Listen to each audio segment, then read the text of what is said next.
जय हिंद दोस्तों, मैं हूं प्रभात। पीसीएस शिक्षा के मंच पे आप तमाम अभ्यर्थियों का हार्दिक अभिनंदन है। आज चर्चा के मुख्य बिंदु में हैं रूस यूक्रेन के बीच में चल रहा संघर्ष। आज इस संघर्ष को 3 साल से भी ज़्यादा हो चुके हैं और अभी हाल फिलहाल में यूक्रेन के द्वारा ऑपरेशन स्पाइडर वेब चलाया गया था और उसका रिस्पांस जल्दी ही रूस ने सूद समेत वापस कर दिया है।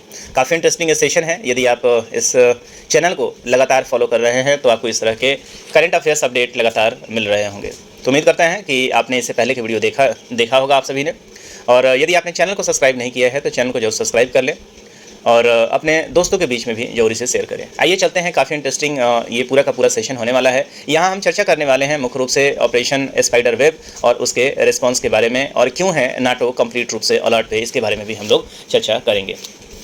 आइए, आप लोग को याद आ रहा होगा कि जैसे ही जून का ये महीना स्टार्ट हुआ था और 1 जून को ही आप देखेंगे कि बड़े बड़े सुबह आर्टिकल में आपने देखा होगा, 2 जून का ये आर्टिकल है जो दैनिक जागरण का कटिंग है। इसके बाद लगभग सभी प्रिंट मीडिया ने इसको खबर किया था कि यूक्रेन के द्वारा एक ऑपरेशन लॉन्च किया गया है, जिस ऑपरेशन को उन्होंने स्पाइडर वेब का नाम दिया है। इस स्पाइडर वेब का जो कंप्लीट उद्देश्य था वो रूस को कंप्लीट रूप से शॉक करना था। हुआ क्या था यहाँ पे, तो रूस में वायुसेना अड्डों पर यूक्रेन का बड़ा हमला हुआ था और ये रूस के लिए भी एक काफ़ी शॉकिंग न्यूज़ था, क्योंकि यूक्रेन जैसा देश जो कि कभी भी अपने युद्ध के मारक क्षमता के लिए कभी नहीं जाना जाता था, वो रूस के अंतर्गत हज़ारों किलोमीटर अंदर आकर उसने बहुत ही सफलतापूर्वक एक ऑपरेशन को अंजाम दिया है और ऑपरेशन में भी रूस को काफ़ी ज़्यादा नुकसान उठाना पड़ा था।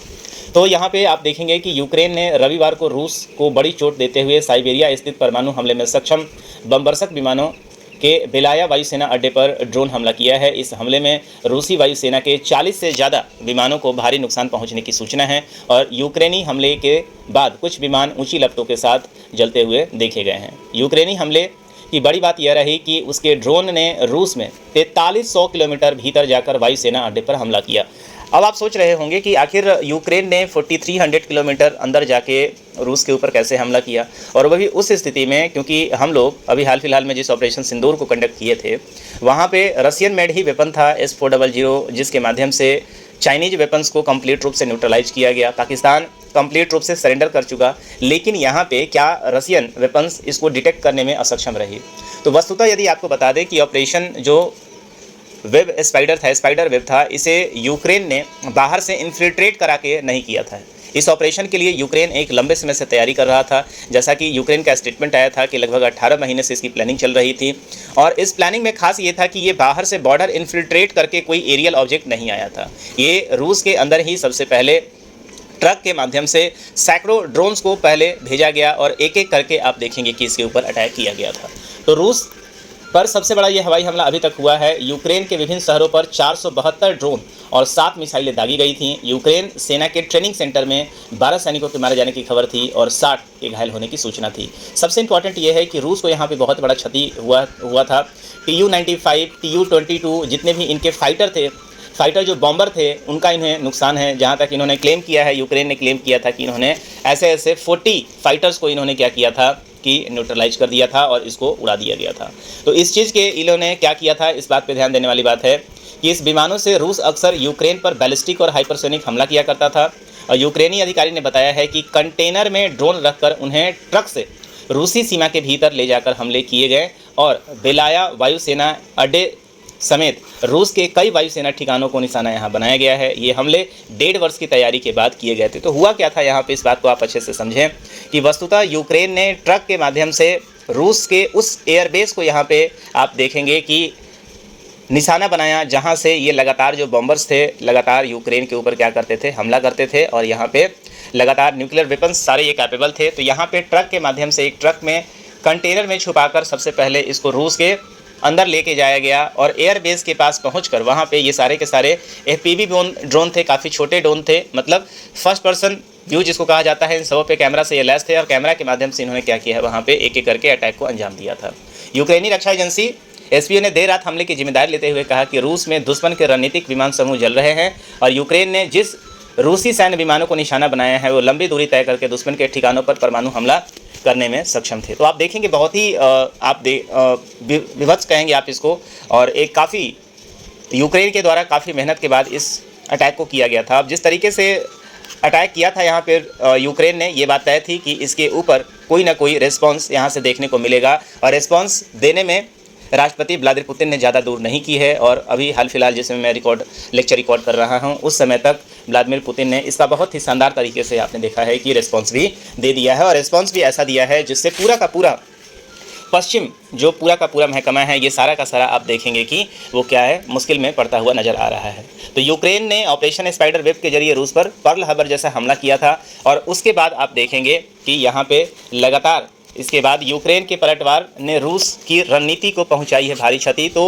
रूस के आप देखेंगे कि रसिया यहाँ पे लगातार तैयारी कर रहा था और उसने पहले ही बता दिया था कि कोई ना कोई बड़ा हमला होने वाला है। तो रविवार को यूक्रेन के पलटवार ने रूस की रणनीति और उसके ओहदे को भारी चोट पहुंचाई थी। तो ये सारे के सारे इसके बीच में आपने देखा था कि इन दोनों के बीच में, इससे पहले आप देखें कि इन दोनों के बीच में इस्तांबुल में एक शांति वार्ता भी होने वाला था, जो भी अब मुश्किल में है। अब वो भी शांति वार्ता विफल हो चुका है।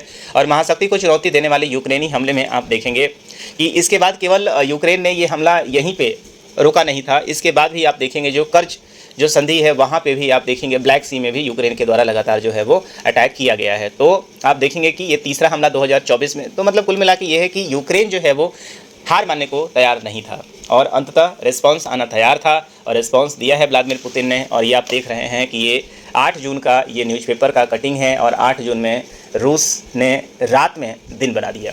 रूस ने यूक्रेन पर ड्रोन और मिसाइलों की झड़ी लगा दी है। 4 की मौत और 80 घायल बताए जा रहे हैं। रूसी सेना ने 407 ड्रोन और 45 क्रूज बैलिस्टिक मिसाइलों का इस्तेमाल किया है। संभव है कि इस पूरे हमले में रूस ने हाइपरसोनिक मिसाइल का भी इस्तेमाल किया है। और इसके बाद स्थिति अब यहाँ तक पहुँच गई है कि यूक्रेन के जो राष्ट्रपति हैं जेलेंस्की, उन्होंने अब शांति के लिए रूस पर दबाव बढ़ाने के लिए पश्चिमी देशों से गुहार की है। तो पूरा मामला ये क्या रहा है, यूक्रेन की राजधानी कीव और अन्य शहरों पर शुक्रवार तड़के रूस के बड़े हमले में 4 लोग मारे गए और 80 घायल हो गए हैं। इस हमले में रूसी सेना ने 407 ड्रोन, 45 क्रूज मिसाइल और बैलिस्टिक मिसाइलों का इस्तेमाल किया था।